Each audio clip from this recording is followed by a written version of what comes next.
Sahabat Pijar TV, terima kasih sudah klik video YouTube ini. Kiranya kebenaran firman yang saudara dapatkan menerangi kehidupan saudara. Untuk mudah menyaksikan video-video lainnya dan mendapatkan update dengan cepat, klik subscribe.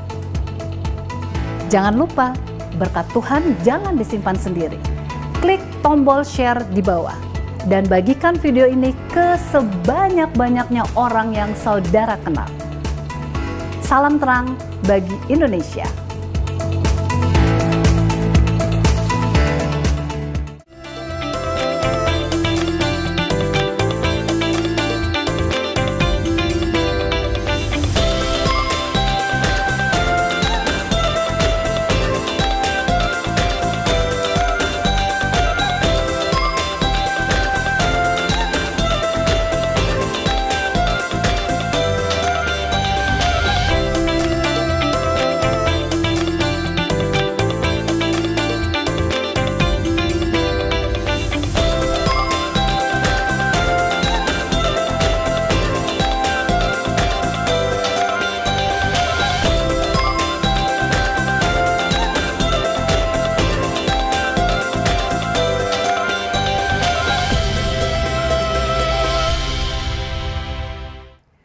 Shalom pemirsa, salam jumpa kembali bersama dengan kami di program acara Ku Tahu Yang Ku Percaya.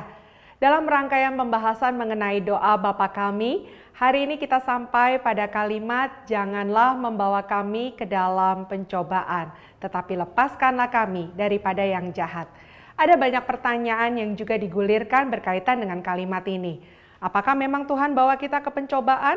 Atau apakah Tuhan mengizinkan kita jatuh atau berada di dalam pencobaan? Hari ini bersama dengan hambanya Pendeta Esra Soru, kita akan membahasnya dan akan menjadi berkat bagi Anda sekalian.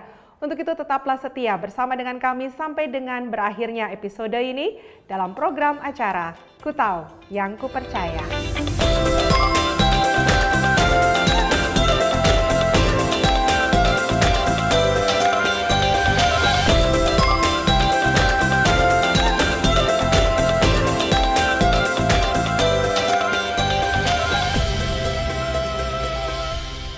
Shalom, salam sejahtera saya ucapkan untuk semua pemirsa Pijar TV, secara khusus program Ku Tahu Yang Ku Percaya. Hari ini saya Pendeta Esra Soru bersuka cita boleh kembali di hadapan Anda dalam program Ku Tahu Yang Ku Percaya, satu program yang berdedikasi untuk mengajarkan kebenaran firman Tuhan kepada kita sekalian. Dan saudara-saudara, kita sedang ada pada pelajaran soal doa Bapa Kami.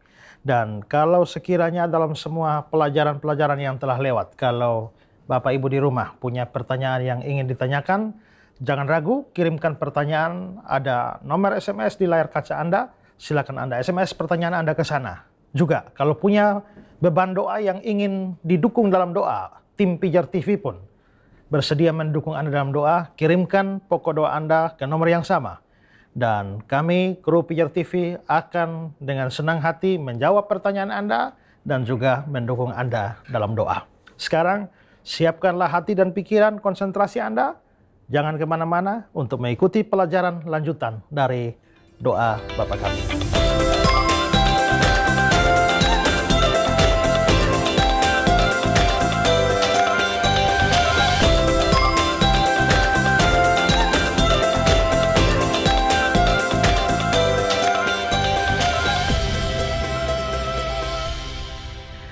Saudara, kita sudah membahas doa Bapa Kami secara detail. Banyak berkat kita terima, pengetahuan baru kita terima dari kata demi kata, kalimat demi kalimat dalam doa Bapa Kami ini. Dan kita sekarang sampai pada potongan kalimat yang berbunyi, janganlah membawa kami ke dalam pencobaan, tapi lepaskanlah kami daripada yang jahat. Bagian ini adalah bagian ketiga atau permintaan ketiga dari doa Bapa Kami ini dalam kaitan dengan manusia. Karena tiga permintaan pertama itu dalam hubungan dengan Tuhan. Dikuduskanlah namamu, datanglah kerajaanmu, jadilah kehendakmu. Ini dalam hubungan dengan Tuhan atau Allah.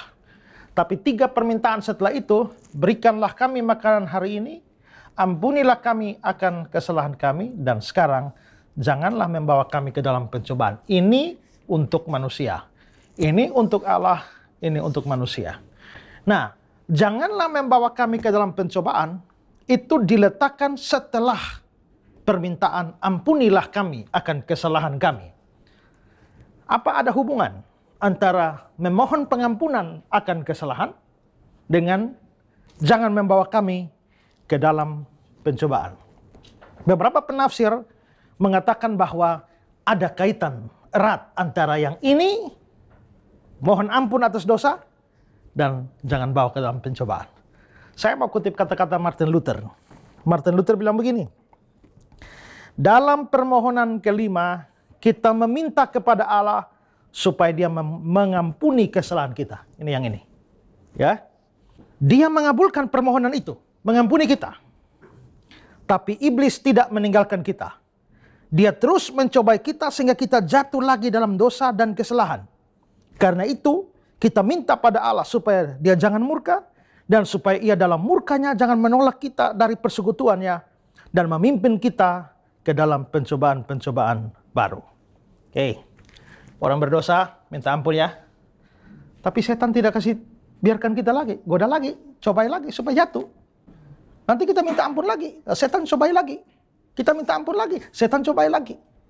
Jadi kita bisa lihat bahwa kalau kita hanya minta ampun dosa, tapi tidak minta supaya dilindungi dari pencobaan, maka kita hanya akan minta ampun dosa lagi.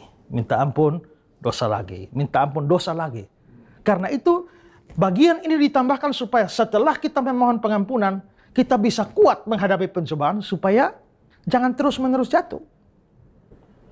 Maka Luther mengatakan ini permohonan ada kaitannya.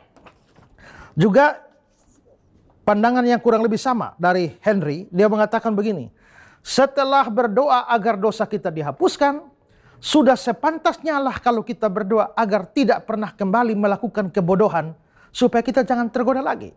Kalau jatuh dalam perzinahan, minta ampun, Tuhan ampuni, tapi setelah itu minta supaya jangan jatuh lagi pada dosa yang sama. Karena itu permintaan ini penting sekali, ya. Nah, janganlah membawa kami ke dalam pencobaan. Maka di sini saya mau membahas beberapa hal.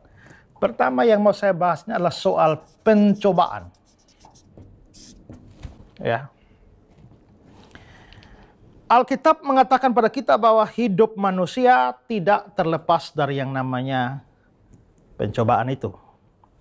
Manusia pertama, Adam dan Hawa, segera menghadapi pencobaan ketika mereka ditempatkan di Taman Eden dan dalam pencobaan itu mereka gagal. Selanjutnya, seluruh keturunannya pun tidak terlepas dari yang namanya pencobaan. Orang-orang saleh seperti Abraham, orang saleh seperti Daud, Ayub, Yusuf, semuanya pernah mengalami yang namanya pencobaan. Demikian juga saudara, Rasul Paulus sendiri mengaku bahwa hidupnya, dalam hidup dia, dalam pelayanan dia tidak lepas dari yang namanya pencobaan. Coba lihat Kisah 20 ayat 19. Dengan segala rendah hati aku melayani Tuhan. Dalam pelayanan itu aku banyak mencucurkan air mata dan banyak mengalami pencobaan dari pihak orang Yahudi yang membunuh aku. Dalam pelayanan itu aku banyak mencucurkan air mata dan banyak mengalami pencobaan. Jadi Paulus ini bukan hanya mengalami pencobaan, tapi banyak mengalami pencobaan. Dan kelihatannya bukan hanya Paulus ya. Semua orang percaya itu pasti mengalami pencobaan. 1 Korintus 10 ayat 13. Pencobaan-pencobaan yang kamu alami adalah pencobaan-pencobaan biasa yang tidak melebihi kekuatan manusia. Sebab pencobaan-pencobaan yang kamu alami.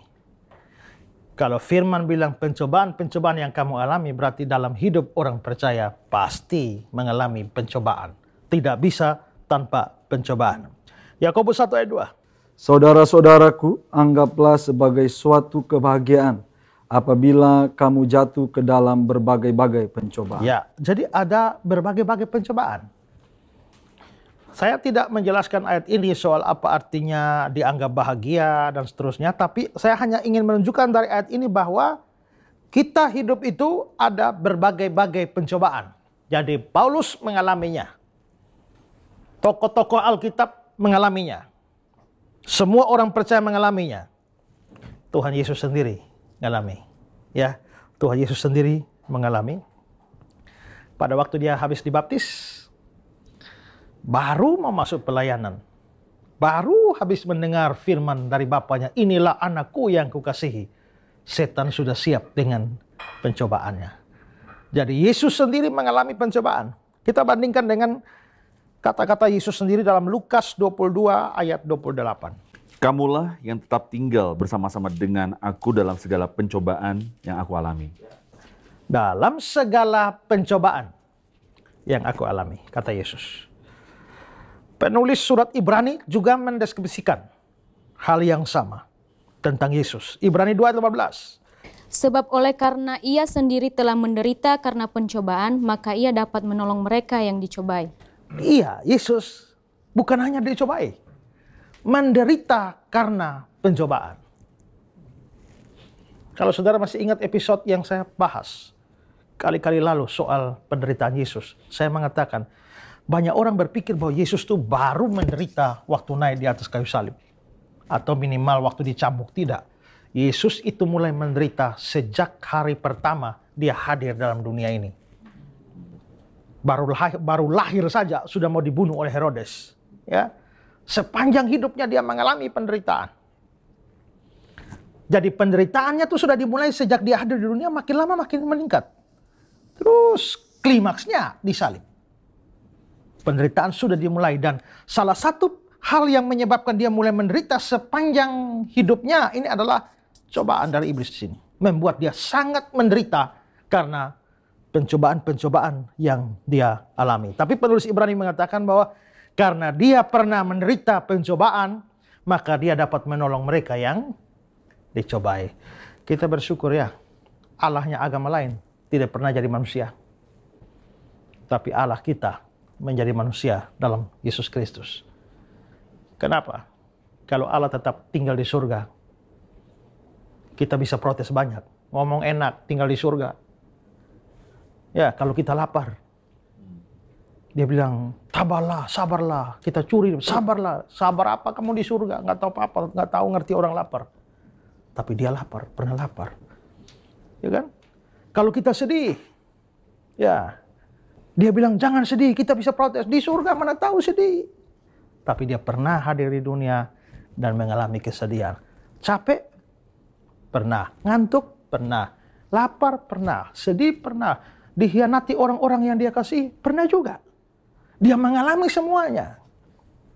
Karena dia pernah jadi manusia dan dicobai, dia bisa menolong kita dan menghibur kita yang dicobai. Dia mengerti bahasa tetesan air mata. Kenapa dia ngerti? Karena dia pernah ada di sini. Tapi kalau Tuhan yang hanya tinggal di surga, maha tahu sih, maha tahu. Tapi tahu dalam level empiris, pengalaman, tidak bisa. Beruntunglah dan bersyukurlah bahwa Tuhanmu pernah jadi manusia. Dan kakinya pernah berpijak di bumi, pernah merasakan semua kelemahan dan pencobaan seperti yang kamu alami. Nah, di Matius 10 ayat 24, Tuhan Yesus mengatakan, seorang murid tidak lebih tinggi dari gurunya, seorang hamba tidak lebih tinggi dari tuannya. Guru, ada murid. Murid tidak bisa lebih tinggi dari guru. Seorang hamba tidak bisa lebih tinggi dari tuan. Yesus itu guru, dia tuan. Kita itu murid, dia hamba, kita hamba. Jadi kalau Yesus guru, kita murid, dia Tuhan, kita hamba. Yang murid tak bisa lebih tinggi dari gurunya. Hamba tak bisa lebih tinggi dari tuannya. Yesus yang guru dan Tuhan ternyata kena pencobaan. Kalau kamu murid nggak pernah dicobai, kamu kayaknya lebih hebat dari guru. Kalau kamu hamba nggak pernah menderita, kayaknya kamu lebih top dari Tuhan. Guru dan tuannya saja kena problem kok. Pencobaan, menderita, apalagi kita. Makanya jangan percayalah omong kosong orang bilang jadi orang Kristen tuh hidup diberkati luar biasa. Ya, semua problem terangkat dan sebagainya. Tidak. Seperti jalan di jalan tol tanpa masalah. Tidak. Seperti saya bilang pada episode yang lalu yang ada yang tanya, kenapa sih kok saya sudah anak Tuhan tapi hidupnya kok banyak problemnya, banyak susahnya? Itu normal itu, ya, normal. Karena guru dan Tuhan kita saja ngalami itu. Kita nggak lebih, pasti ngalami juga. Nah, sekarang kalau begitu pencobaan menjadi bagian dari hidup kita sebagai manusia, di sini kita mau bahas lagi beberapa hal. Siapa sebenarnya aktor di balik pencobaan yang kita alami? Alkitab mengatakan pada kita, Tuhan bukan aktor di balik pencobaan itu. Ya, coba lihat Yakobus 1 ayat 13. Apabila seseorang dicobai, janganlah ia berkata, pencobaan ini datang dari Allah.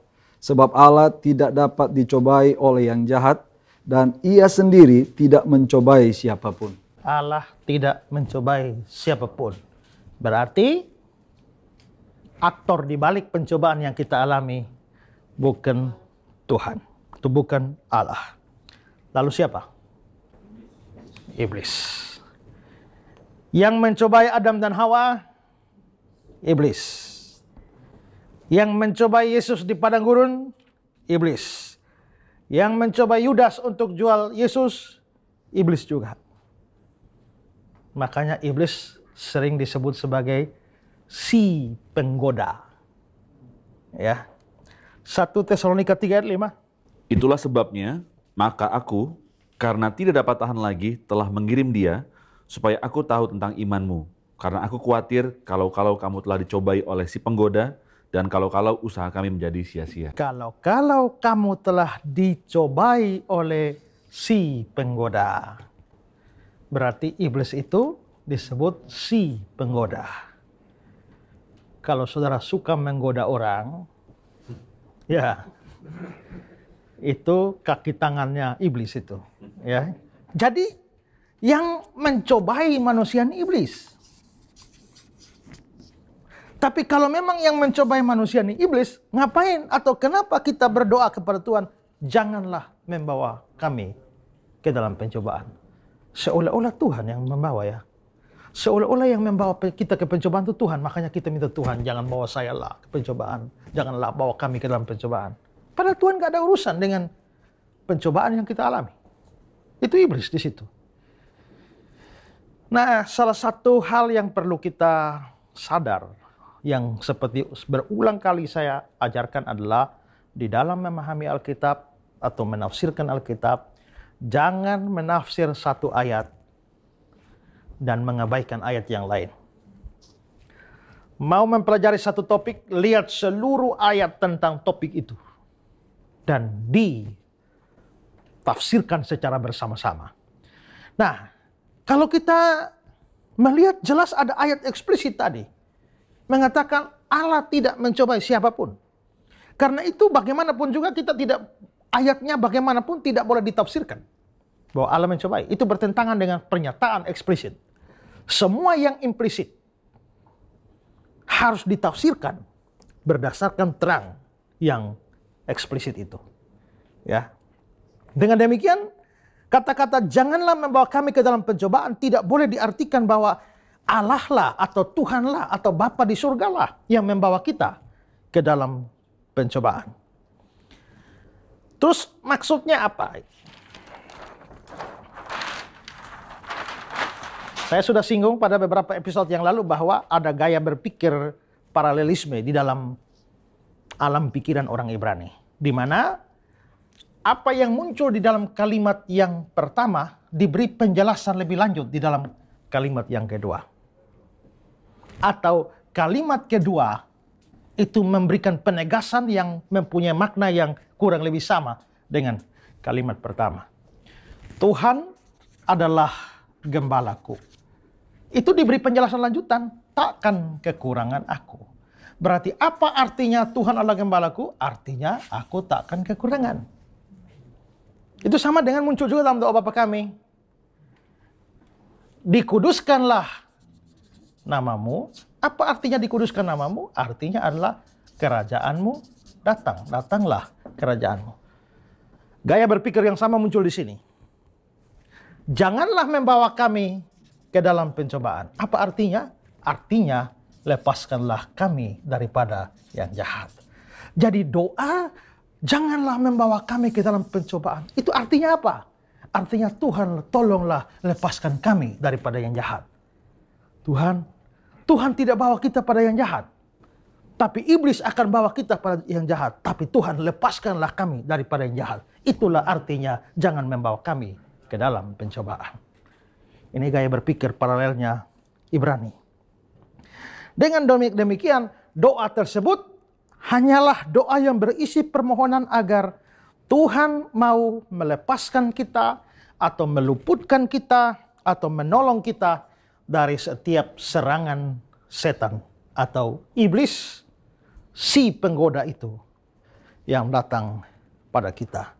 Jadi sekali lagi, ini tidak berarti bahwa Allah atau Tuhan atau Bapa bisa membawa kita pada pencobaan. Oke, paham sampai di sini? Ya. Ada yang mau bertanya? Saya mau bertanya Pak Esra. Ya. Tadi Pak Esra mengatakan bahwa Tuhan tidak mencobai, Ya. tetapi setan atau iblis lah yang mencobai. Ya. Agaknya agak bertentangan dengan Kejadian 22 ayat 1 yang mengatakan Tuhan justru mencobai Abraham. Bagaimana Bapak menjelaskan hal tersebut? Ya, Kejadian 22 ayat 1. Kejadian 22 ayat 1. Setelah semuanya itu Allah mencoba Abraham. Dia berfirman padanya, Abraham, lalu akhirnya minta anak ya dipersembahkan ya. Tapi ayat ini bilang Allah mencoba Abraham. Tadi Allah tidak mencobai siapapun. Lah ini Allah mencoba Abraham. Bertentangan kayaknya ya. Nggak bertentangan. Terus ini cuma problem terjemahan. Alkitab terjemahan baru bilang Allah mencoba Abraham. Makanya ulang-ulang saya bilang ya, kalau punya Alkitab kalau bisa lebih dari satu. Supaya menghadapi kesulitan, coba buka. Sekarang kalau kita lihat Alkitab terjemahan Indonesia sehari-hari, bunyinya apa? Beberapa waktu kemudian Allah menguji kesetiaan Abraham. Ya, Allah menguji kesetiaan Abraham. Dan kalau kita melihat sejumlah Alkitab bahasa Inggris, kata yang dipakai itu adalah tes. Ujian ini. Jadi sebenarnya Allah memang tidak mencoba Abraham. Dia menguji. Hanya karena terjemahan Alkitab Indonesia yang mungkin memilih kata yang kurang pas, lalu akhirnya muncul kata mencoba dan kelihatan bertentangan. Kalau saya mengatakan terjemahan ini kurang pas dan sebagainya, itu bukan berarti Alkitab salah ya. Ini problem terjemahan. Karena kadang-kadang ini tidak ada satu dokumen apapun yang diterjemahkan secara sempurna dari bahasa asli, tidak bisa. Bukan hanya kitab suci kita, kitab suci agama lain juga. Dokumen-dokumen yang bukan dokumen agama, dokumen sejarah pun waktu diterjemahkan, itu kesulitan. Apalagi seperti saya bilang, ada satu kata, punya arti banyak, kita kan mesti milih salah satu. Salah pilih salah. Atau tidak tepat. Karena itu maka di sini problemnya adalah terjemahan. Seharusnya adalah menguji, bukan mencobai. Oke, jelas? Bagaimana dengan Yakobus 1 ayat yang ke-14? Gitu ya. Bapak bilang tadi bahwa memang benar nih dari iblis, tapi Yakobus 1 juga ayat 14 berkata bahwa itu dari keinginan manusia sendiri. Apakah ini juga bagian dari salah penerjemahan atau memang penjelasannya memiliki maksud yang berbeda? Oke, mari lihat ayat Yakobus 1 ayat 14. Tetapi tiap-tiap orang dicobai oleh keinginan sendiri karena ia diseret dan dipikat olehnya. Oh, ini kayaknya dicobai oleh keinginan sendiri, bukan iblis ini. Nah, ayat ini tidak bicara apa-apa soal iblis. ayat ini mengatakan bahwa kita dicobai oleh keinginan kita sendiri, tapi tidak boleh diartikan bahwa karena kita dicobai oleh keinginan sendiri, pasti tidak ada iblis di sana. Gak bisa diartikan begitu. Jelas bahwa dilihat dari bagian Alkitab yang lain, setiap pencobaan kita itu ada iblis di belakangnya. Ya. Kalau kita misalnya lihat 1 Petrus 5 ayat 8, iblis itu lawan musuh, iblis berjalan keliling sama seperti singa yang mengaum-ngaum mencari orang yang dapat ditelan. Terus kenapa tidak muncul di sini iblis? Ini bilang kita dicobai oleh keinginan. Tapi ingat bahwa di balik keinginan ini ada iblis yang bersembunyi di belakang situ. Tapi kenapa iblisnya tidak dimunculkan? Mungkin di sini hanya dibilang keinginan, tidak pakai iblis supaya kita jangan mudah cari kambing hitam. Seringkali kita lempar semua kesalahan pada iblis dan saya nggak salah loh, hanya iblis nih loh. Ya kan? Ya, ada orang-orang yang semua hanya dilemparkan pada iblis. Kalau saya berzina sebenarnya bukan saya nggak ingin berzina, tapi ada roh perzinahan di dalam diri saya. Yang salah nih roh. Saya marah itu bukan karena saya, tapi ada roh kemarahan. Ada roh tamak. Jadi semua dilemparkan pada roh dan saya bebas. Ya. Makanya Pak Stephen Tong pernah cerita.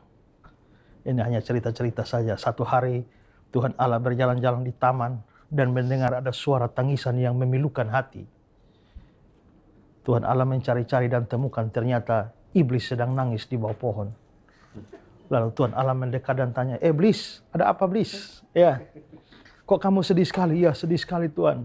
Terus kenapa? Karena dulu manusia tuh, memang saya yang goda mereka. Tapi mereka juga mau. Tapi setelah itu mereka salahkan saya, ini semua gara-gara iblis, semua gara-gara iblis. Mereka usir saya. Wah, saya tahu saya salah, tapi mereka juga mau. Nah, itu menunjukkan bahwa kita jangan cari kambing hitam. Ya. Ingat ya, waktu Adam dan Hawa berbuat dosa, ada iblis di belakang bukan? Ada iblis. Begitu Tuhan datang, iblis kena hukum? Kena. Adam dan Hawa bebas? Nggak juga, kena. Karena Tuhan tahu bahwa kenapa iblis dihukum, ada iblis di belakang. Tapi kenapa Adam dan Hawa juga? Karena Adam dan Hawa juga mau. Ada keinginan.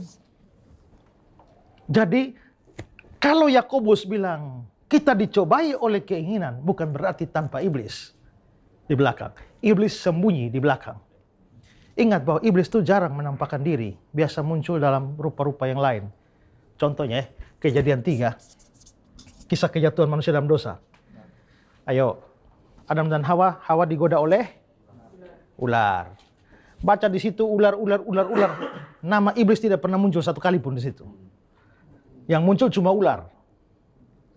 Kelihatannya, tapi nanti kalau kita lihat di dalam bagian Alkitab yang lain, iblis si ular tua itu, oh itu iblis. Berarti kita tahu bahwa itu iblis. Berarti sebenarnya pada Taman Eden itu, iblis sedang memakai ular. Ular itu bicara kepada Hawa. Banyak kritikus bilang, ini dongeng. Mana ada ular bisa bicara? Ya, ini dongeng. Saya jawab, apa susahnya bagi iblis bikin ular bisa bicara? Ya, iblis bikin orang bicara pakai bahasa roh palsu saja bisa kok. Apalagi bicara biasa. Bisa. Ini suatu kisah supranatural. Jadi sesungguhnya iblis di balik itu. Tapi ular selalu nampak. Makanya saudara jangan, kita sering banyak kali kita atau banyak orang tidak pernah lihat iblis. Karena iblis suka tampil dengan wajah-wajah yang lain. Iblis bisa tampil berupa istri saudara, ya, pacar saudara, ya, suami saudara, dan lain-lain sebagainya.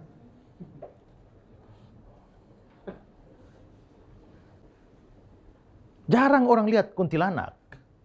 Tapi kalau pergi ke mall banyak, gitu. Yang bolong-bolong di belakang, itu banyak itu. Ya, seringkali iblis tidak muncul menampakkan wajah seramnya. Iblis itu kalau muncul menyeramkan, mungkin nggak ada yang suka sama dia. Karena itu dia sering tampil dengan wajah yang cantik. Ya, bukan berarti cantik pasti iblis. Ya, tapi iblis bisa menggunakan kecantikan. Nah, oke? Jadi betul, kita dicobai oleh keinginan, tapi tidak berarti tanpa iblis. Iblis pasti ada di balik keinginan itu. Oke? Nah, kita sudah melihat bahwa yang mencobai manusia itu adalah iblis sendiri. Iblis bekerja di balik keinginan-keinginan manusia. Sekarang hal kedua yang ingin saya bahas adalah hubungan antara pencobaan dari iblis ini dan ujian dari Allah. Allah tidak mencobai siapapun. Itu iblis. Tapi Allah menguji. Tadi dalam pertanyaan soal Abraham, Allah menguji kesetiaan Abraham. Berarti iblis mencobai, tapi Tuhan menguji. Nah, apa perbedaan antara cobaan dan ujian? Mungkin perbedaan pertama itu pada sumber. Cobaan datang dari iblis, ujian datang dari Tuhan. Tapi ada perbedaan motivasi. Cobaan itu bertujuan menghancurkan kita. Tapi ujian itu bertujuan untuk menguatkan kita. Ada nggak guru yang saya kasih ujian supaya dia tidak lulus? Ya, itu guru tidak beres itu ya. Guru kasih ujian supaya kita naik kelas. Nggak ada guru yang saya kasih ujian, mudah-mudahan nggak naik kelas. Kalau ada guru model begitu, sebenarnya dia bukan kasih ujian, dia kasih cobaan. Ya. Tapi yang normal, ujian itu untuk membuat orang naik kelas. Makanya tadi Kejadian 22, Tuhan menguji kesetiaan Abraham. Abraham sudah setia, hanya belum nampak. Maka ujian itu untuk menunjukkan atau mewujudkan kesetiaan. Tuhan pasti tahulah Abraham setia. Tapi bagaimana memunculkan kesetiaan itu? Kasih anakmu. Ingat loh, Abraham tunggu anak ini lama loh. Sudah tunggu lama lagi, baru dapat satu saja. Ya, Tuhan minta lagi. Gak gampang loh. Kalau punya 5, Tuhan minta 1. Kalau punya anak 5 orang, Tuhan kasih 1, saya mau potong. Mau? Ini kan minta untuk dibunuh nih. Tidak mudah. Apalagi yang diminta adalah orang yang dikasihi. Saya punya teman pendeta pernah khotbah. Saya ngundang ke gereja saya, dia khotbah dari Kejadian 22. Namanya Pendeta Nur. Dia bercerita dan mencoba menggambarkan seandainya dia adalah Abraham dan Tuhan datang pada dia. Dia punya anak 3 orang. Lalu dia bilang, satu hari Tuhan datang kepada saya, Nur, apakah engkau mengasihi aku? Ya Tuhan, aku mengasihi engkau. Maukah engkau memberikan anakmu yang pertama untukku sebagai korban bakaran? Dan Tuhan, ini anak pertama loh Tuhan.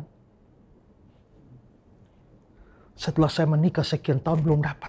Saya tunggu sekian tahun baru dapat Tuhan. Pasakan Tuhan minta. Janganlah Tuhan. Akhirnya Tuhan mundur. Beberapa saat kemudian Tuhan datang. Nur, apakah engkau mengasihi aku? Ya Tuhan, aku mengasihi engkau. Apakah engkau berikan anakmu yang kedua untuk dijadikan korban bakaran? Duh Tuhan, anak pertama itu perempuan, Tuhan, ini anak laki Tuhan. Dan anak laki-laki ini Tuhan, dia mirip sekali dengan saya Tuhan. Waktu saya tanya mama saya tuh waktu kecil fotonya ada nggak? Mama bilang nggak ada. Tapi mama saya bilang, kalau kau mau tahu bagaimana mukamu pada masa kecil, lihat tuh anak nomor 2. Tuhan, ini fotokopi saya Tuhan, masakan Tuhan minta. Ya sudah, Tuhan mundur. Ya, Tuhan mundur. Beberapa saat kemudian Tuhan datang, Nur, apakah engkau mengasihi aku? Ya Tuhan, aku mengasihi engkau. Maukah engkau memberikan anakmu yang ketiga untuk kujadikan korban bakaran? Dengan Tuhan, anak nomor 3 ini lahir tahun 2000 Tuhan. Dan pada waktu itu memasuki tahun 2000 itu masa milenium. Banyak orang sengaja mengatur kehamilan supaya bisa anak lahir di tahun 2000 menjadi generasi milenium. Dan dia lahir milenium. Ini anak milenium Tuhan, masakan Tuhan ambil? Jangan Tuhan. Tuhan pun mundur. Berapa saat kemudian Tuhan datang lagi, Nur, apakah engkau mengasihi aku? Ya, aku mengasihi Tuhan. Maukah engkau berikan istrimu untuk kujadikan korban bakaran? Tuhan, masalahnya satu saja Tuhan. Coba Tuhan izinkan kawin 2-3, bolehlah ambil satu. Tuhan hanya suruh satu dan ini satu-satunya Tuhan. Masakan Tuhan ambil? Lalu Tuhan mundur dan Tuhan datang. Nur, apakah engkau mengasihi aku? Ya, aku mengasihi engkau Tuhan. Kalau engkau mengasihi aku, kenapa engkau tidak berikan? Ku minta anak pertama, kau tidak mau. Ku minta kedua, tidak mau. Ketiga, tidak mau. Ku minta istri, tidak mau. Apakah engkau mengasihi aku? Ya Tuhan, aku mengasihi engkau. Lalu kenapa? Ku minta engkau tolak. Sebenarnya, kalau Tuhan minta lagi, saya akan kasih. Masih ada satu Tuhan. Siapa? Tuh pembantu. Kalau Tuhan mau ambil aja. Kalau Tuhan mau ambil saja. Oh, kalau kasih pembantu mau, tapi kalau orang-orang dikasihi kan nggak mau. Tuhan minta Abraham kasih anak. Anak yang satu-satunya, yang disayang, yang didapat pada masa tua. Anak hasil janji dari Tuhan. Pasti Tuhan tahu Abraham pasti kasih. Tapi kesetiaan Abraham belum terlihat. Nah, baru di dalam hati. Tujuan ujian adalah menunjukkan kesetiaan yang dalam hati itu sekarang nampak. Jadi ujian sebenarnya punya tujuan bagus. Tapi cobaan punya tujuan jelek. Supaya orang yang dicobai itu hancur. Ujian untuk membuat kita lebih dekat dengan Tuhan. Tapi cobaan untuk membuat kita makin jauh dari Tuhan atau rusak hubungan dengan Tuhan. Dan ada perbedaan fenomena. Ujian seringkali dimulai dengan hal yang tidak enak. Pahit, sengsara, menderita, ujungnya manis. Tapi cobaan seringkali didahului dengan yang manis, enak, dan berakhir dengan kepahitan. Ya, jadi ujian beda dengan cobaan. Hanya kadang-kadang antara ujian dari Tuhan, cobaan dari setan ketemu di satu titik. Contohnya, Ayub. Kenapa Ayub menderita?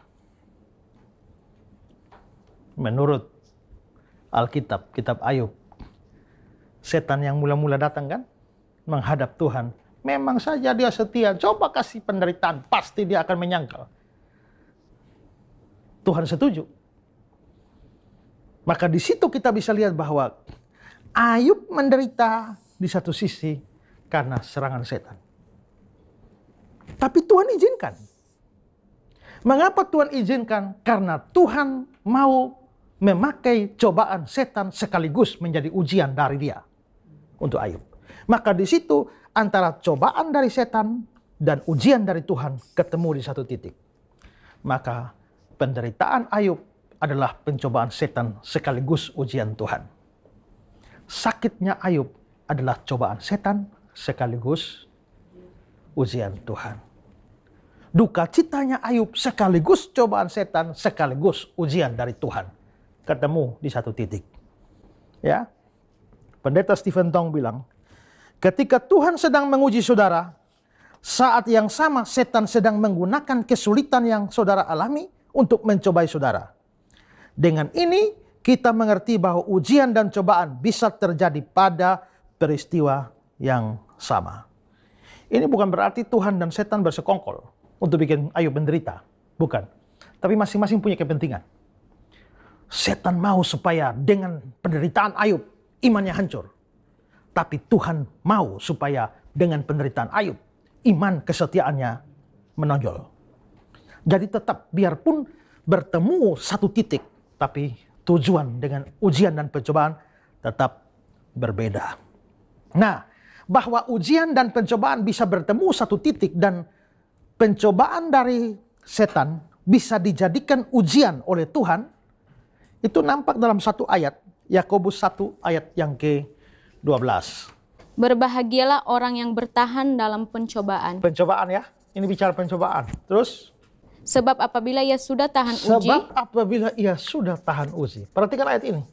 Cukup sampai situ. Perhatikan. orang yang mencobai, terima pencobaan, apabila dia tahan uji, kok dari cobaan lari ke uji? Ini menunjukkan bahwa antara pencobaan dan ujian itu bisa terjadi pada satu titik yang sama. Jadi apa yang saudara alami, bisa saja dua-duanya. Saudara sakit, bisa cobaan dari setan, ujian dari Tuhan. Saudara mengalami kecelakaan, bisa ujian dari Tuhan, bisa cobaan dari setan. Saudara alami kemalangan, kemalingan, ya, atau apa saja, bisa cobaan dari setan, bisa ujian dari Tuhan. Ya, itu bedanya. Sekarang hal yang ketiga, tujuan Tuhan izinkan pencobaan. Ya, cobaan dari setan, tapi Tuhan bisa izinkan. Tadi sudah saya singgung termasuk contoh Abraham ya. Sekarang mari lihat 1 Petrus 1 ayat 6, 7. Bergembiralah akan hal itu, sekalipun sekarang ini kamu seketika harus berduka cita oleh berbagai-bagai pencobaan. Oke, sabar. Gara-gara pencobaan ini ada apa? Ada duka cita. Jadi waktu pencobaan datang kita bisa duka cita. Tapi permulaan ayat itu bilang apa? Bergembira. Suruh gembira. Loh, ini bagaimana? Kayak bertentangan. Pencobaan datang membawa duka cita, tapi kita disuruh gembira. Kenapa disuruh gembira? Lanjut. Maksud semuanya itu ialah untuk membuktikan kemurnian imanmu, yang jauh lebih tinggi nilainya daripada emas yang fana, yang diuji kemurniannya dengan api. Oh, rupanya itu bisa membawa kemurnian iman, ya. Untuk membuktikan kemurnian imanmu. Jadi kita memang waktu dicobai, memang berduka. Tapi jangan berduka kayak orang tak beriman. Karena kita tahu bahwa di balik pencobaan ini, Tuhan juga memanfaatkannya menjadi ujian, sehingga hasil akhirnya adalah kemurnian iman. Kita bergembiranya bukan karena pencobaannya. Gembiranya pada hasilnya. Kalau ada orang bergembira gara-gara pencobaan, itu orang gila itu. Ya. Senang sekali dicobai. Saudara, saya hadir di satu persekutuan doa. Tiba-tiba pemimpin persekutuan doanya berdiri. Saya mau bersaksi, saudara. Hari ini saya bersuka cita luar biasa. Puji Tuhan, haleluya. Kenapa? Saya dapat kabar tadi pagi bahwa bapak saya meninggal di Alor. Puji Tuhan. Mari kita menyanyi. Yesus kekasih jiwaku. Orang tidak beres nih. Ya. Ingat ya, bersedih karena kematian itu bukan dosa tuh. Tuhan Yesus saja menangis waktu Lazarus. Nah ini orang tidak memahami. Memang ada ayat gembira, tapi bukan gembira karena pencobaan. Pencobaan itu bikin kita berduka. Tapi gembiranya karena hasil dari semua ini pasti menghasilkan kemurnian iman.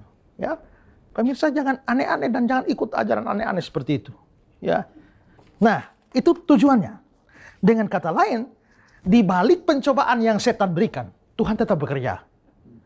Tuhan tetap bekerja supaya pencobaan setan dari sudut pandang setan itu pencobaan. Tuhan izinkan itu dari sudut pandang Tuhan itu ujian. Hasilnya adalah iman yang murni ditunjukkan. Dengan adanya pencobaan yang diizinkan Tuhan, membuat kita lebih bergantung pada Dia. Saya dulu pernah dapat ceritanya kalau nggak salah itu ceritanya Yusuf Roni. Ada pohon, ada 2 monyet di atas. Lalu, bukan 2 monyet, hanya 1 monyet di atas. Lalu, angin barat melihat ada monyet di atas, angin timur melihat ada monyet di atas. Lalu angin barat dan angin timur bilang, ayo kita adu lomba. Siapa bisa jatuhkan monyet itu? Dia paling jago. Maka, angin barat bilang, saya duluan. Maka angin barat mulai ambil ancang-ancang dan disikatlah ke pohon hampir patah. Hampir patah tapi monyet peluk itu batang. Pokoknya mau patah pun dia peluk. Akhirnya angin barat menyerah. Monyet tidak jatuh-jatuh. Sekarang giliran angin timur memakai metode berbeda. Ya, sepoi basah. Ya, begitu sepoi basah monyet santai. Ya, tidur sampai ngantuk, tidur dan mimpi. Begitu mimpi balik dan mimpi dapat kekasih, balik dan roboh dan mati. Orang tidak jatuh dengan angin ribut yang datang, tapi seringkali jatuh karena angin sepoi basah. Ya, ayo.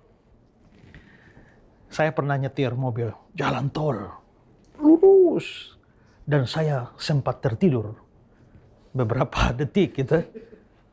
Bahkan saya rasanya mimpi, ya. Tapi aman begitu ya. Begitu hanya beberapa detik sadar. Oh, kalau terus bisa habis itu. Kenapa bisa tidur? Jalannya terlalu mulus. Tapi coba saudara pergi ke pelosok sana yang naik gunung, sungai di sini jurang. Ada yang tidur, ya. Justru pada saat jalan yang sukar kita tuh waspada. Seluruh perhatian kita supaya tidak jatuh. Tapi seringkali orang jatuh justru dalam keadaan santai. Kenapa Daud jatuh? Dengan Batseba, waktu itu musim perang. Raja-raja turun perang, tapi Daud santai di rumah. Ya, tiba-tiba lihat ada perempuan mandi. Pencobaan datang dan Daud jatuh. Ya, jadi seringkali justru ujian, cobaan itu, dan Tuhan bisa gunakan itu menjadi ujian dan menguji kemurnian kita. Nah, kalau begitu, cobaan datang, kita bisa jatuh. Untuk itulah kita butuh kekuatan dari Tuhan. Makanya kita berdoa, jangan membawa kami ke dalam pencobaan. Apa artinya? Artinya, lepaskanlah kami dari jahat. Si jahat mau mencengkeram saya, tapi Tuhan lepaskanlah supaya saya jangan jatuh ke dalam pencobaan yang Dia berikan. Ya, saya kutip kata-kata Pendeta Budi Asali. Ini bukan permintaan supaya terhindar dari pencobaan atau tidak terkena pencobaan, tetapi permintaan supaya tidak jatuh ke dalam dosa pada waktu menghadapi pencobaan. Jadi ini adalah satu permintaan supaya Tuhan tidak mengizinkan kita mendapatkan pencobaan yang akan menjatuhkan kita ke dalam dosa. Jangan minta Tuhan supaya bebas dari masalah. Gak bisa. Minta Tuhan supaya dikuatkan dalam masalah. Ada orang bilang, kalau salib ini berat, saya bisa minta Tuhan angkatlah salib ini. Tapi saya juga bisa minta Tuhan, kalau memang salib ini tidak terangkat, berilah pundak yang kuat untuk bisa memikul salib ini. Kalau saudara sakit, saudara boleh berdoa, minta disembuhkan.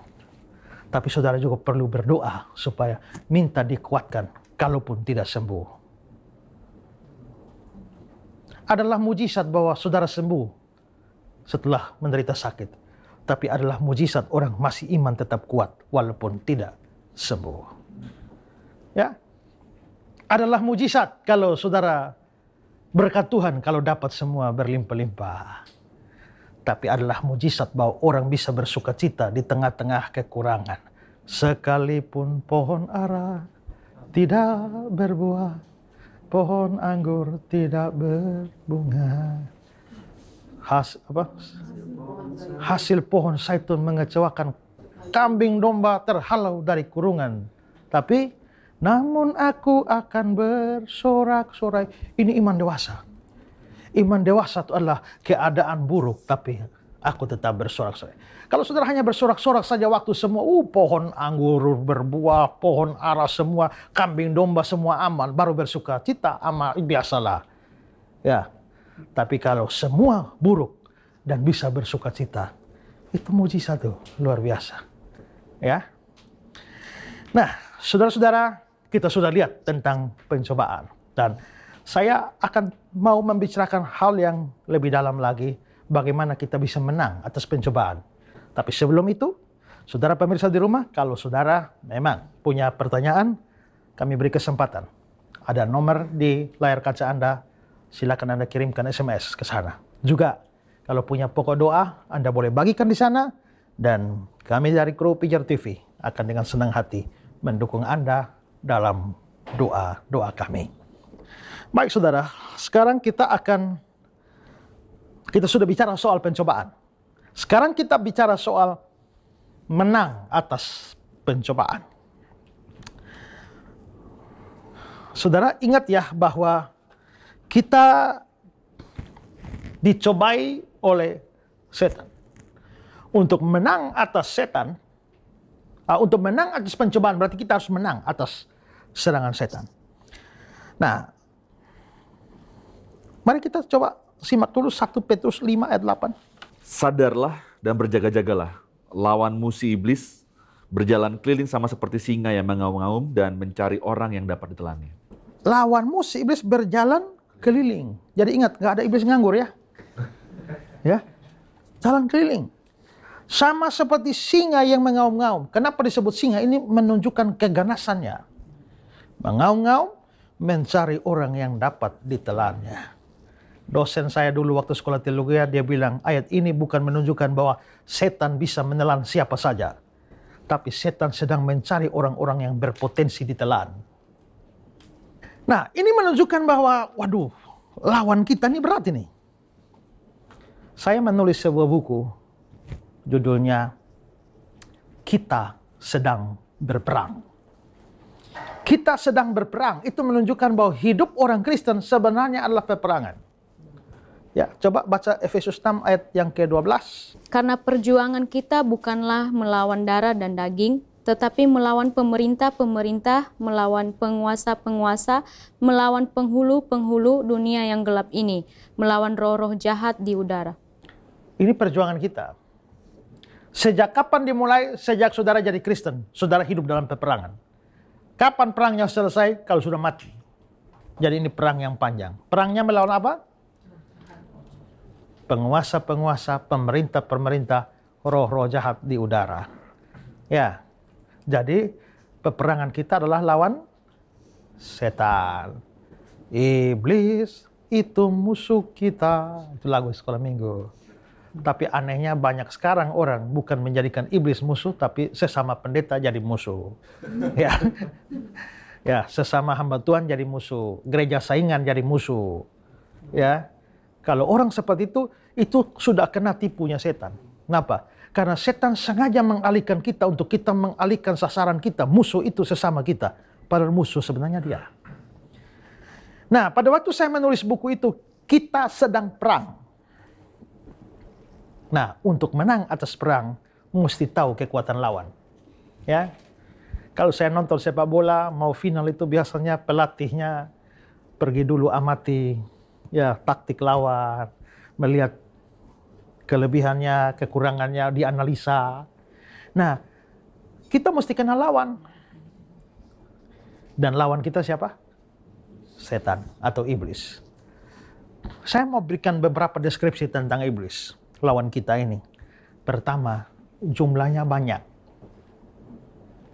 Tadi Efesus 6 tadi itu dibilang apa? Perjuangan kita melawan pemerintah-pemerintah, penguasa-penguasa, roh-roh. Ini semua jamak. Artinya banyak itu.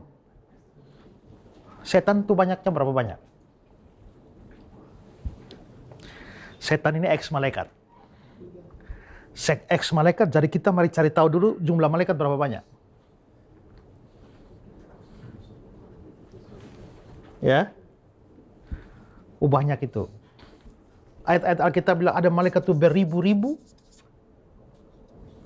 Ingat ya, pada waktu di Taman Getsemani, Petrus angkat pedang, potong telinga hamba imam besar. Yesus tegur, sarungkan pedangmu. Apakah kau kira aku tidak bisa minta lebih dari 12 pasukan malaikat untuk menolong aku? Apakah kau sangka aku tidak bisa minta lebih dari 12 pasukan malaikat? Kata pasukan ini bahasa Yunaninya legion. Legion ini istilah militer Romawi. Satu legion itu personilnya 6.000 tentara. Satu legion. 12 legion, 6.000 kali 12, ya, 72.000. Tapi bukan 72.000, lebih dari 12. Berarti malaikat itu jumlah pasti di atas 72.000. Ya. Lalu bagian Alkitab lain mengatakan bahwa jumlah malaikat itu berlaksa-laksa. Laksa itu apa? Satu laksa 10.000. Kalau berlaksa-laksa 10.000. puluh ribu, puluhan ribu. Tapi ada ayat lain mengatakan berlaksa-laksa, beribu-ribu laksa. Berapa? Kalau berlaksa-laksa itu puluhan ribu, berarti beribu-ribu laksa, artinya beribu puluh laksa. Wih, berarti ini bisa jutaan ini. Kita tidak tahu. Tapi saya belum ajar doktrin malaikat ini ya. Doktrin setan, tapi saya hanya beritahu saja bahwa jumlah iblis dan pengikutnya yang memberontak adalah sepertiga dari malaikat. Sepertiga dari jutaan. Kita tidak tahu jutaan atau miliaran nih.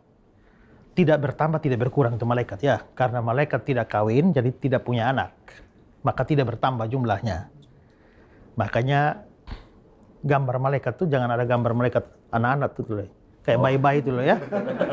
Nggak ada malaikat bayi-bayi begitu, nggak ada. Di Alkitab nggak ada ya. Itu yang anak bayi yang pakai anak panah itu bukan malaikat itu ya. Ya. Nggak ada malaikat tidak kawin, tidak punya keturunan. Berarti jumlahnya tidak banyak, tidak tambah. Juga tidak ada yang mati. Karena tidak ada yang mati maka tidak berkurang. Jadi jumlahnya sejak hari penciptaan sampai sekarang tetap. Tapi sepertiganya memberontak jadi iblis. Sepertiga dari berapa kita tidak tahu. Tapi kalau jumlahnya miliar itu cukup banyak. Lawan kita nih banyak loh. Wah. Bukan cuma banyak. Kalau banyak lemah bagus. Tapi ini banyak dan kuat. Kuatnya tahu dari mana? Istilah pemerintah, penguasa, roh. Diistilahkan dengan pemerintah, penguasa, juga roh. Roh itu apa? Tidak bertubuh. Sehebat apapun kamu, kalau kamu bertubuh, kan kita masih bisa lawan. Ya kan? Ada satu pemuda, badannya ceking, kurus kering, duduk makan di warung. Tiba-tiba datanglah beberapa pemuda berandalan ikut makan. Mereka lihat ini si ceking ini. Datanglah dia datang. Lalu pak.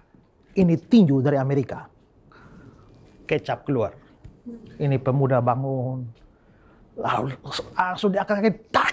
Ini kungfu dari Cina. Dia baru bangun lagi dihajar satu kali, itu karate dari Jepang. Bonyoklah muka si pemuda ini. Lalu yang mukul tadi sementara minum-minum, yang si kurus ini pergi ke belakang ambil linggis. Dan dia datang.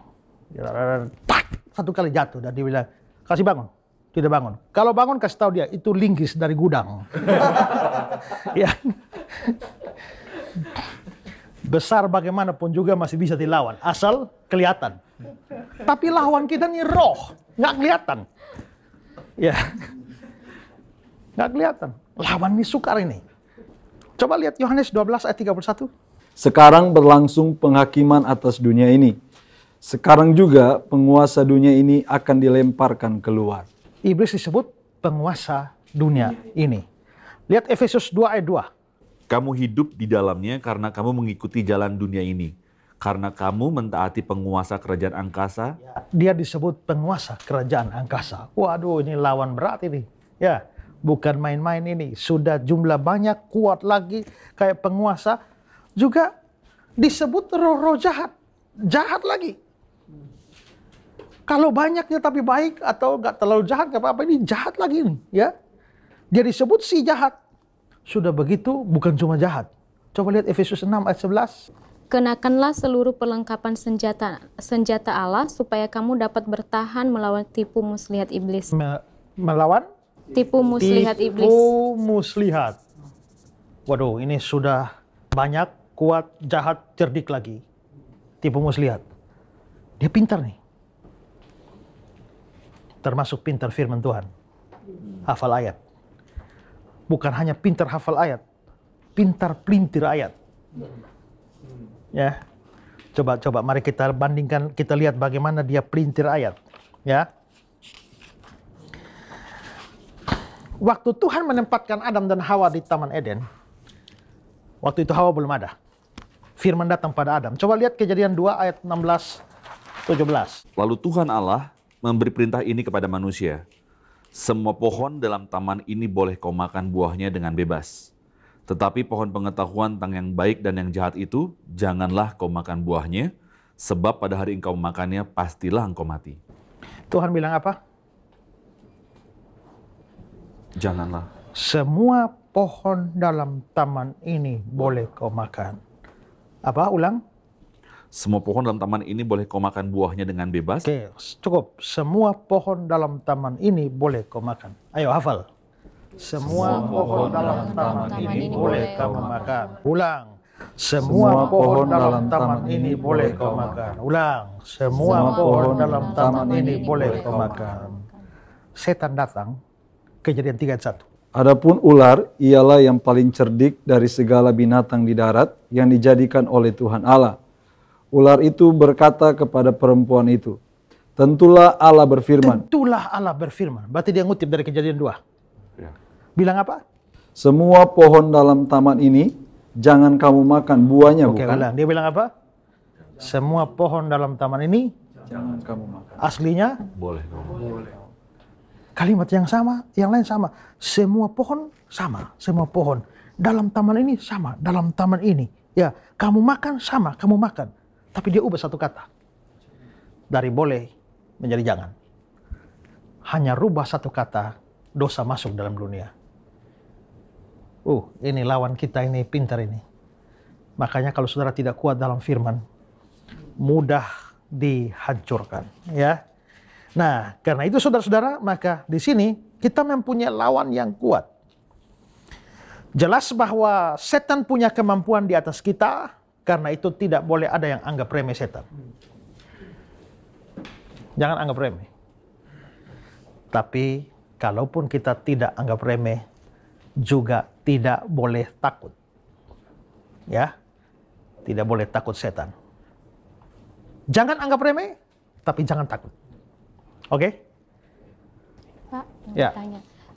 Seringkali kan kita biasanya juga orang Kristen nih takut sama setan. Apalagi kalau lewat kuburan gitu. Ada juga pernah pendeta yang bilang kalau kuburan itu tempatnya setan. Apakah itu benar, Pak?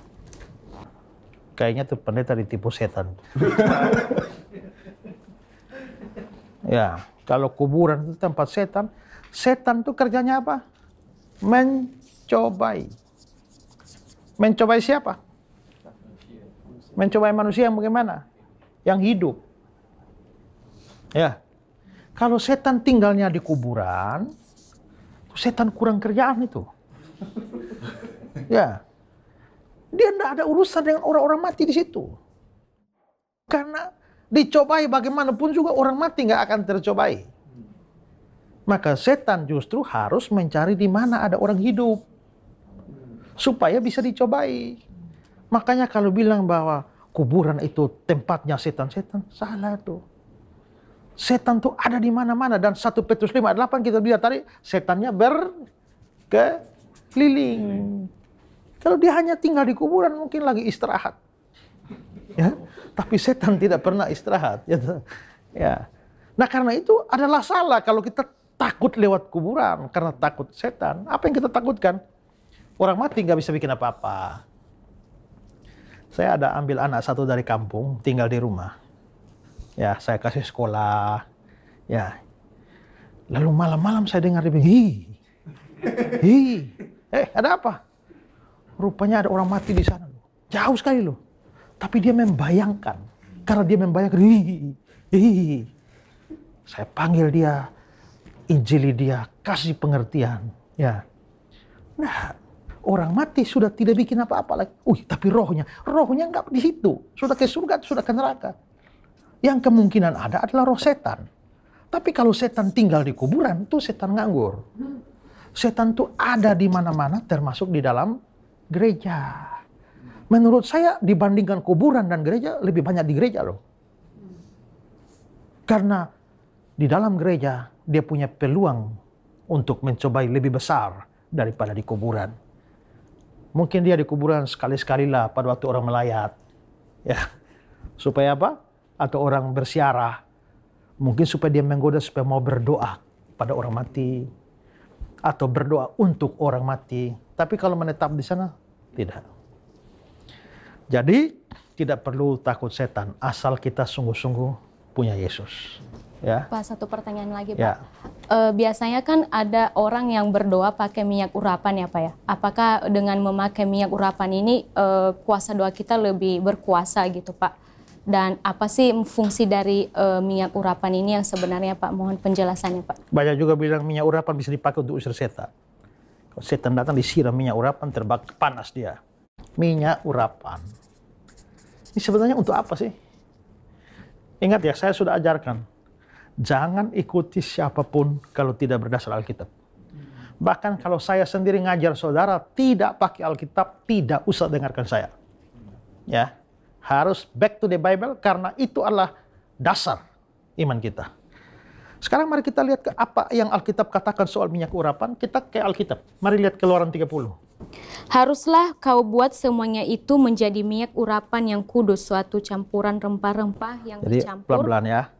Ini mau buat minyak urapan ya. Terus satu campuran Dicampur dengan cermat seperti buatan seorang tukang campur rempah-rempah.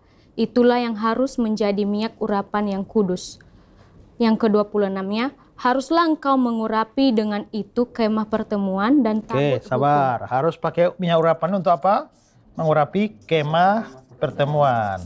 Ini kemah suci ya.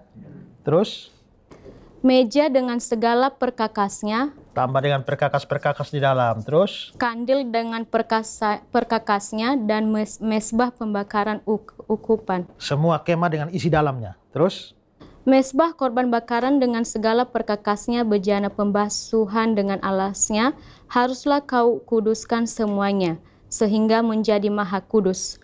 Setiap orang yang kena kepadanya akan menjadi kudus. Engkau harus juga mengurapi dan menguduskan Harun dan anak-anaknya. berarti ada Harun. Setelah kemah pertemuan dan seluruh perkakas ada Harun. Harun ini imam besar. Berarti imam besar dengan anak-anaknya yang melakukan tugas imamat. Terus Supaya mereka memegang jabatan imam bagiku. ya. Dan kepada orang Israel haruslah kau katakan demikian. Inilah yang harus menjadi minyak urapan yang kudus bagiku di antara kamu turun-temurun. Oke, berarti perhatikan. Minyak urapan satu, dibuat dengan racikan khusus. Dipakai mengurapi apa? Kemah pertemuan dengan perkakas-perkakasnya dan Harun dan anak-anaknya sebagai imam yang bertugas. Terus? Kepada badan orang biasa janganlah minyak itu dicurahkan, dan janganlah kau buat minyak yang semacam itu dengan memakai campuran itu juga. Kepada minyak badan orang awam tidak boleh. Maksudnya badan orang awam ini hanya selain imam tidak boleh. Selain imam besar tidak boleh. Badan orang awam tidak boleh. Terus? Itulah minyak yang kudus dan haruslah itu kudus bagimu. Orang yang mencampur rempah-rempah menjadi minyak yang semacam itu atau yang membubuhnya pada badan orang awam haruslah dilenyapkan dari antara bangsanya. Ya. Jadi minyak urapan untuk ini tidak boleh kena badan orang awam. Kalau saya pakai minyak urapan taruh di badan orang awam, saya mesti dilenyapkan. Hukum mati. Bahaya nih. Nah, sekarang kemah pertemuan dan juga imam-imam, ini sistem ibadah perjanjian lama. Ini sudah berakhir. Apa dasarnya berakhir? Pada waktu Yesus mati di atas kayu salib, tabir bait Allah terbelah jadi dua. Artinya kemah suci sudah selesai. Lalu imam besarnya, jabatan imam juga sudah selesai karena Yesus Kristus jadi imam besar kita. Itu berarti bahwa seluruh kemah pertemuan dengan seluruh perkakasnya, dengan imam-imamnya, dengan seluruh sistem peribadatan Israel selesai. Sedangkan minyak urapan untuk ini, maka dengan kata lain, minyak urapan juga selesai. Memberikan minyak urapan ke badan orang awam diancam dengan hukuman mati. Tapi sekarang banyak orang gunakan minyak urapan sebebas-bebasnya. Kalau zaman perjanjian lama mereka sudah harus jadi almarhum. Apalagi minyak urapan dijadikan kain jimat. Kalau pakai minyak urapan ditabrak mobil tidak apa-apa. Selamat dari pesawat jatuh karena sudah minum minyak urapan. Ya. Untuk aman dari serangan setan, minyak urapan digantung di tiang-tiang rumah. Itu jadi kayak dukun itu. Atau jadi kayak jimat itu.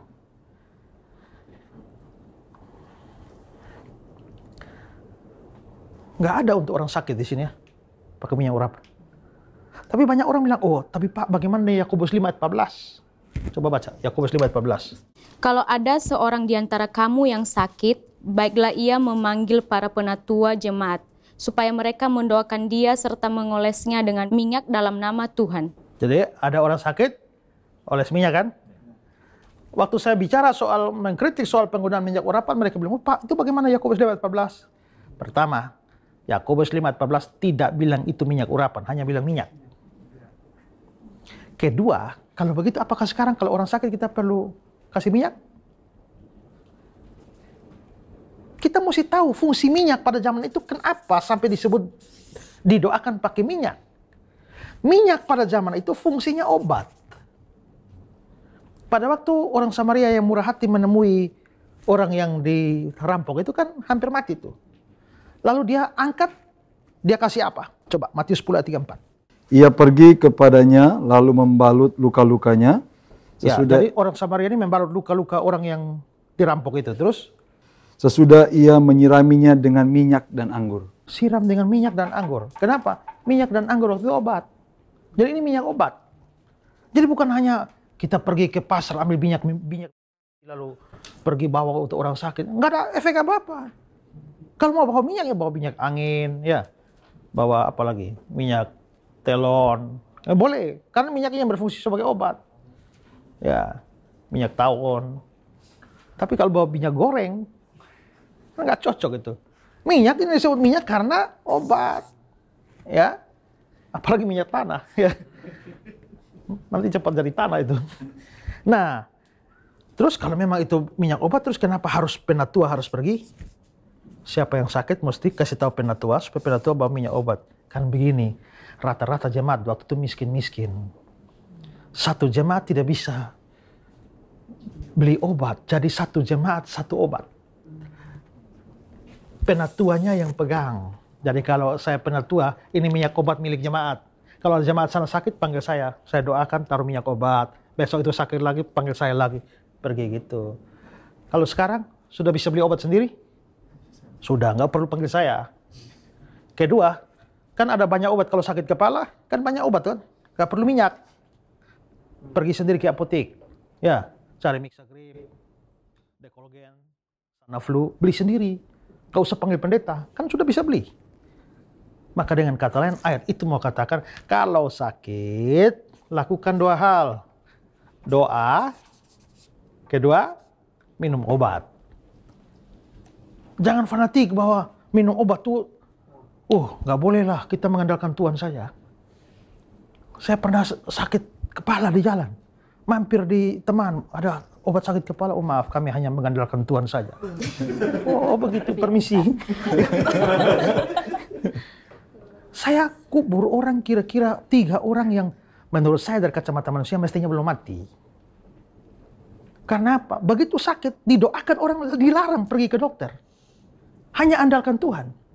Akhirnya lama-lama sakitnya tambah parah. Sudah fatal, baru mau larikan ke rumah sakit, mati di jalan. Itu mati bodoh tuh. Tuhan tidak anti dokter. Karena apa? Lukas sendiri adalah dokter, tabib. Ya, Lukas ini adalah dokter, tabib. Bahkan Yesus mengidentikan diri bukan orang sehat yang butuh tabib, ya, tapi orang sakit. Berarti dia membenarkan penggunaan tabib. Ya. Karena itu jangan ikutlah ajaran yang aneh-aneh. Kembali pada Alkitab. Kalau sakit, doa saja dan pergi ke apotek, minum obat, Tuhan sembuhkan. Kalau tidak sembuh, artinya Tuhan mau kamu cepat bertemu dengan Dia. Begitu saja. ya, asal sudah beriman. Mau beriman kan mati nggak apa-apa. Ya, oke. Kita bicara soal bagaimana menang atas pencobaan. Menurut saya ada beberapa hal yang perlu kita lakukan supaya menang atas pencobaan. Pertama, mesti tekun dalam doa. Ingat, doa Bapa kami ini, janganlah membawa kami ke dalam pencobaan, lepaskanlah kami dari penjahat. Berarti doa ini penting. Ya, melawan setan, musuh kita hebat luar biasa, tapi jangan lupa kita bisa mengatasinya dengan doa. Itu nomor satu, ya. Lalu juga kita bisa lihat yang kedua, penting adalah berjaga-jaga. Ya, coba mari kita lihat ada banyak ayat Alkitab yang menghubungkan doa ini dengan jaga-jaga. Matius 26 ayat 41. Berjaga-jagalah dan berdoalah supaya kamu jangan jatuh ke dalam pencobaan. Oke, cukup. Supaya kamu jangan jatuh dalam pencobaan apa? Berjaga-jaga dan berdoa. Jaga-jaga dan doa. Lukas 21 ayat 36. Berjaga-jagalah senantiasa sambil berdoa, supaya kamu beroleh kekuatan untuk... Berjaga-jagalah senantiasa dan berdoa. Efesus 6 ayat 18. Efesus 6 ayat yang ke-18. Dalam segala doa dan permohonan, berdoalah setiap waktu di dalam roh, dan berjaga-jagalah dalam doamu itu. Ya, ada doa, jaga-jaga. Berarti di sini, ya kalau kita mau lihat Kolose 4 ayat 2 juga ada. Bertekunlah dalam doa, dan dalam pada itu berjaga-jagalah. Berarti doa ini kelihatannya pasangan dengan jaga-jaga. Jangan hanya doa, harus berjaga-jaga.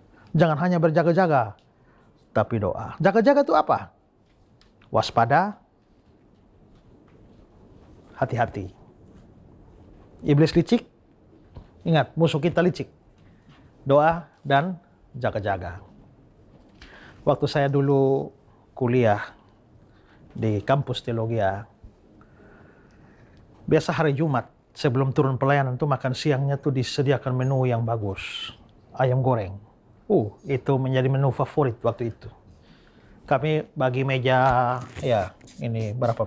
Satu meja tuh bisa 7-8 orang, sudah sesuai 8 orang ya 8 ayam. Ya, satu orang satu. Nah, satu kali hari Jumat kita mau makan, saya berdoa, sudah siap, doa Tuhan berkati makanan bla bla bla bla. Amin. Begitu amin, saya lihat ayam saya hilang. Saya lihat satu-satu di meja. Semua kayak wajah tidak berdosa. Saya kira mereka cuma guyon. Akhirnya saya makan, berharap bahwa setelah makan mereka keluarkan. Ternyata sampai selesai makan, ayam tidak pernah keluar. Sakit hati saya. Hari Jumat berikut, menu yang sama keluar. Tapi saya harus waspada. Bahwa minggu lalu hilang. Saya berdoa. Kali ini tidak hanya berdoa. Jaga-jaga. Nasi, ayam goreng sudah di atas, tapi kali ini saya berdoa. Bapa kami di surga, bla bla bla bla. Amin. Masih ada. Kenapa ada? Karena tidak hanya berdoa. Berdoa dan berjaga-jaga. Aman. Begitu amin, ayam goreng tetap ada. Waspada. Kita lihat pekerjaan iblis bagaimana. Kalau kita betul-betul dalam Tuhan, kita tahu ini kayaknya ada cobaan yang datang pada saya. Seorang teman bilang begini, dia kerja dapat gaji kecil, tapi tiba-tiba ada orang datang tawari gaji 3 kali lipat.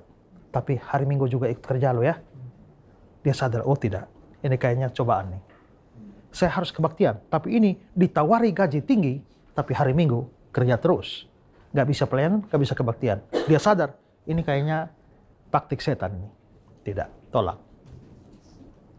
Kita kalau main catur, kita mesti hafal gerakan lawan. Waktu dia masukkan, naikkan satu maju kuda, kita mesti pikir, dia rencana apa nih? Ini kayaknya ada rencana jahat nih. Ya. Apa maksudnya dia majukan ini ke sini? Kita mesti pikir dia kayaknya trik 3-4 langkah ke depan gimana? Nah, kita menghadapi setan juga begitu. Sambil lihat, begitu ada fenomena ini, kayaknya apa yang setan lagi rencanakan ini? Dengan pimpinan Tuhan, kita jaga-jaga. Ya.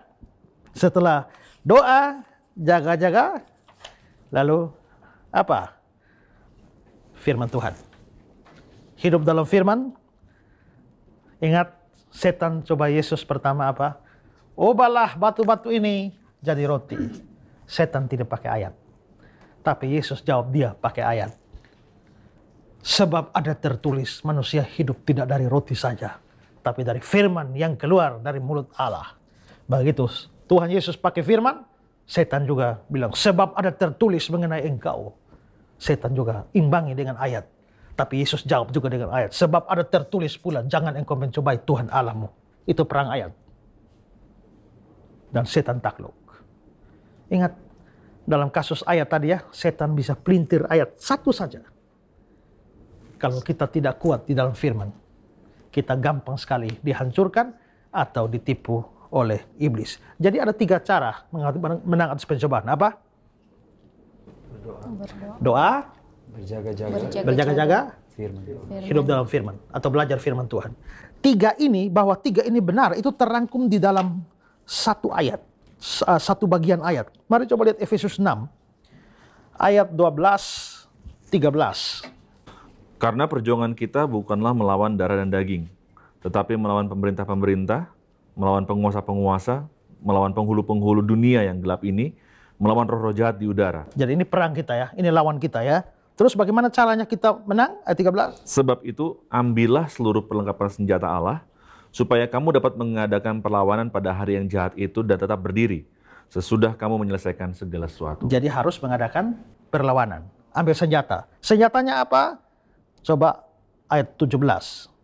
Dan terimalah ketopong keselamatan dan pedang roh, yaitu firman Allah. Apa? 1, firman Allah. Firman ada. Terus ayat 18. Dalam segala doa dan permohonan. Nomor 2, ada doa. Terus berdoalah setiap waktu di dalam roh, dan berjaga-jagalah di dalam doamu itu. Jaga-jaga. Firman, doa, jaga-jaga. Ini senjata untuk menghadapi peperangan melawan iblis atau roh jahat atau musuh kita atau setiap serangan pencobaan. Karena itu pemirsa di rumah, teruslah belajar firman, jangan bosan-bosan. Rajinlah berdoa sambil berjaga-jaga. Kalau kita seperti itu, seperti doa Tuhan Yesus, janganlah membawa kami ke dalam pencobaan. Lepaskanlah kami daripada jahat. Kita bisa hidup seturut firman Tuhan dan bisa menang atas setiap cobaan yang ada. Ya, Pak, mau tanya Pak? Ya, Pak Ezra, boleh minta penjelasan Pak tadi tentang Yakobus 1 ayat yang ke-12 yang Bapak tadi sempat kutip Pak ya. Terutama di bagian akhir yang dikatakan kalau kita bertahan dalam pencobaan dan tahan uji, maka kita akan menerima mahkota kehidupan Pak. Itu maksudnya apa Pak tuh? Ya, kita baca ayatnya ya, Yakobus 1 ayat 12. Berbahagialah orang yang bertahan dalam pencobaan, sebab apabila dia sudah tahan uji, dia akan menerima mahkota kehidupan yang dijanjikan Allah kepada barang siapa yang mengasihi dia. Kalau ada cobaan dan kita bertahan, ya, dan juga tahan uji, kita menerima mahkota. Menerima mahkota ini bukan di bumi ini, di surga. Nah, rupanya itu bisa berarti bahwa kalau kita tahan uji, kita akan terima mahkota, pahala. Tapi itu juga bisa berarti bahwa kalau kita berpikir tentang pahala, maka kita bisa tahan uji. Sekarang saya dicobai, saya lihat di sana ada mahkota saya. Saya hampir jatuh, tapi begitu lihat mahkota itu, saya kuat lagi. Dengan kata lain, Yakobus mau mengatakan bahwa supaya kita di dalam menghadapi pencobaan dan ujian membuat kita menderita ini, semenderita-menderitanya kita, ingatlah bahwa di sana sudah tersedia mahkota bagi kita. Jangan putus asa, jangan lemah, jangan roboh, tetap bertahan. Lihat mahkota itu. Sebuah istana tersedia bagiku. Begitu, itu lagu bilang apa? Aku telah puas dengan hidupku sekarang. Harta tak banyak, rumah pun hina. Wih, kalau lihat harta tak banyak, rumah hina, kayaknya sengsara nih ya. Tapi dia arahkan pada kekekalan. Tetapi nanti dalam kota yang suci, ku dapat rumah indah dan megah. Sebuah istana tersedia bagiku. Wah, kalau memang saya lihat istana di sana, saya tidak pusing dengan rumah hina di sini. Ya, oke, ambil contoh ya. Si Yakub kerja di pamannya Laban, suruh kerja 7 tahun untuk dapat Rahel. Ternyata sudah kerja 7 tahun, hari pernikahan ditipu oleh pamannya dapat Lea. Kok kenapa bisa ditipu? Zaman itu kalau mau nikah tuh belum bisa lihat wajah pasangannya. Nanti sudah nikah selesai baru pergi dan buka baru lihat. Kalau sekarang kan kita sudah baku lihat dulu kan, ya. Sudah make up sama-sama, ya. Sudah pakai foundation sama-sama, ya. Kita sudah baku lihat. Tapi zaman dulu nggak tahu apa-apa. Pengantin sudah tunggu di kamar, begitu buka, aduh Lea. Ya. Tapi karena cinta pada Rahel, dia rela kerja lagi 7 tahun. Ini Labannya juga kurang ajar. Ya. Tapi nggak apa-apa. Itu juga biar Yakub rasa bagaimana ditipu. Karena Yakub itu tipu papanya sama kakaknya, abangnya Esau. Tuhan izinkan dia ditipu supaya dia juga tahu rasanya ditipu. Ya. Tapi dia cinta pada Rahel. Demi dapat Rahel, dia kerja 7 tahun lagi. Tapi bagaimana dia bertahan 7 tahun? Coba Kejadian 29 ayat 20. Kejadian 29 ayat yang ke-20. Jadi bekerjalah Yakub 7 tahun lamanya untuk mendapat Rahel itu. Tetapi yang 7 tahun itu dianggapnya seperti beberapa hari saja karena cintanya pada Rahel. Oh, luar biasa ya. 7 tahun hanya rasa beberapa hari karena cinta sama Rahel. Rupanya mungkin sambil kerja, bayangkan Rahel di sana 7 tahun ya. Maka 7 tahun itu terasa beberapa hari saja. Berarti membayangkan Rahel yang di sana membuat beban 7 tahun tidak terasa. Sama juga, kalau saudara menderita dalam dunia ini, menderita ya, tapi jangan khawatir karena pandanglah ke sana. Roma 8 ayat 18. Roma 8 ayat yang ke-18. Sebab aku yakin bahwa penderitaan zaman sekarang ini tidak dapat dibandingkan dengan kemuliaan yang akan dinyatakan pada kita. Sekarang menderita, tapi kemuliaan besar di sana. Satu ayat lagi. 2 Korintus 4 ayat 17. 2 Korintus 4 ayat yang ke-17. Sebab penderitaan ringan yang sekarang ini mengerjakan bagi kami kemuliaan kekal yang melebihi segala-galanya. Jauh lebih besar daripada penderitaan kami. Penderitaan ringan? Kok ringan? Bukan berarti ringan, tapi ringan kalau dibandingkan dengan kemuliaan yang besar. Kalau begitu, waktu dicobai harus tahan uji. Bagaimana supaya tahan uji? Lihat pada kekekalan. Lihat pada upah yang menanti kita, maka kita akan bertahan. Pemirsa sekalian, setan seperti singa yang mengaum-ngaum mencari kita yang bisa ditelan. Tapi kita bisa melawannya dengan firman, doa, sambil terus berjaga-jaga. Saudara yang terkasih, kalau saudara punya pertanyaan, silakan kirimkan di nomor yang tertera di layar kaca Anda. Dan juga saudara, program ini terus memberkati banyak orang. Mengapa program ini bisa tetap ada? Karena ada pemirsa-pemirsa yang terbeban dengan ini. Mereka memberikan persembahan-persembahan yang dapat digunakan untuk membiayai seluruh program ini agar program Ku Tahu Yang Ku Percaya Pijar TV terus bisa tayang dan memberkati banyak orang. Kalau Tuhan menggerakkan saudara juga untuk ambil bagian di dalam pekerjaan besar ini, ada nomor rekening di layar kaca Anda. Anda boleh mengirimkan persembahan Anda di sana, dan setiap persembahan Anda akan digunakan untuk membiayai penayangan-penayangan Pijar TV supaya Indonesia dan bahkan dunia diberkati lewat siaran-siaran kami. Akhirnya saya Pendeta Ezra Soru undur diri dari hadapan Anda. Sampai jumpa dalam episode selanjutnya. Salam terang bagi Indonesia.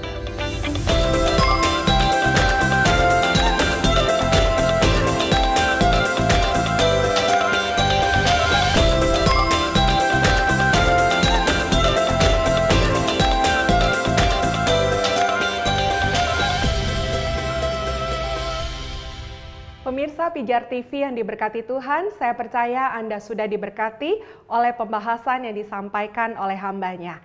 Kita sudah mengerti bukan apa perbedaan antara pengujian dan juga pencobaan. Sehingga dengan demikian kita mendapat arahan untuk bertindak dengan benar bagaimana dikala kita menghadapi di antaranya. Terima kasih untuk kebersamaan Anda dalam penayangan program ini. Dan kiranya apa yang juga Anda lakukan terhadap Pijar TV sehingga hari ini kami bisa terus ditayangkan dan terus mengudara bagi Anda sekalian, Tuhan akan memberkatinya senantiasa. Terima kasih juga untuk donasi dana yang Anda sudah sampaikan melalui nomor rekening yang kami tayangkan di layar kaca. Tetapi jika Anda ingin terus membantu operasional dan turut menjadi partner pelayanan kami, silahkan terus kirimkan dana Anda melalui nomor rekening yang ada. Dan juga apabila ada pertanyaan, saran, komentar, ataupun kritik seputar program ini, sampaikan melalui nomor SMS yang juga kami tayangkan di layar kaca Anda. Terima kasih untuk segalanya, dan sebelum kita akhiri, mari kita berdoa bersama, yaitu doa yang Tuhan ajarkan kepada kita. Bapa kami yang ada di dalam surga, dikuduskanlah namamu, datanglah kerajaan-Mu, jadilah kehendak-Mu di bumi seperti di surga. Berikanlah kami pada hari ini makanan kami yang secukupnya, dan ampunilah kami akan kesalahan kami, sama seperti kami juga mengampuni orang yang bersalah kepada kami. Dan janganlah membawa kami ke dalam pencobaan, tetapi lepaskanlah kami daripada yang jahat, karena Engkaulah yang empunya kerajaan dan kuasa dan kemuliaan sampai selama-lamanya. Amin.